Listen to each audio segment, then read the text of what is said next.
তো ব্যাটটা কেন ভাঙলো এটাও আমি একটু আপনাদের ক্লিয়ার করি। সেটা হলো যে দেখেন ভাই, বর্তমানে আমার হাতে যে ব্যাটটা দেখতেছেন এটা আমার নিজের পার্সোনাল ব্যাট। এটা দিয়ে মূলত আমি এখন খেলতেছি। আর এই ব্যাটে ফুটা কতগুলো দেখছেন।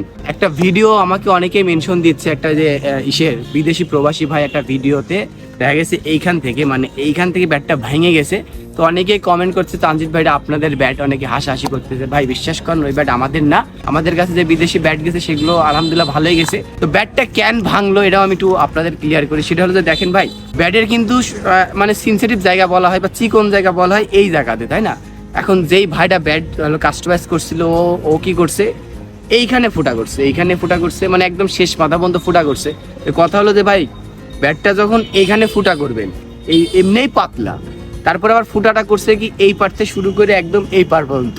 আপনারা একটু লক্ষ্য করেন, এইখানে কিন্তু পুরা ফুটা নাই, অল্পটুকু ফুটা করা আছে।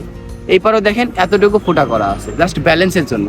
ওই ভাই করছে কি এই মাথা থেকে এই মাথা পর্যন্ত ফুটা করছে, মানে সম্পূর্ণ ফুটা করছে, যার জন্য এইখানে একদম দুর্বল হয়ে গেছে। আমি একটা আপনাদের ক্লিয়ার করে দিই, যদি ফুটা করতে চান তাহলে যে এতটুকু করবেন, কখনো এই পার থেকে শুরু করে এই পার বের করবেন না, তাহলে আপনার ব্যাটের কিন্তু টেকসই অনেক কমে যাবে এবং ব্যাটটা যে আপনার অনেকদিন খেলতে পারতেন ওটা খেলতে পারবেন না। আর আমাদের দোষ ভাই দেন না, আমরা সর্বোচ্চ চেষ্টা করি আপনাদের মনের ব্যাট দেওয়া, এবং ভুলভ্রান্তি মানুষেরই হয়, আমাদের থেকেও যে ব্যাট ভাঙতে পারে না তা না, ভাঙতেই পারে, কিন্তু যেইভাবে ভাঙছে ইনশাল্লাহ ওইভাবে কখনোই ভাঙবে না।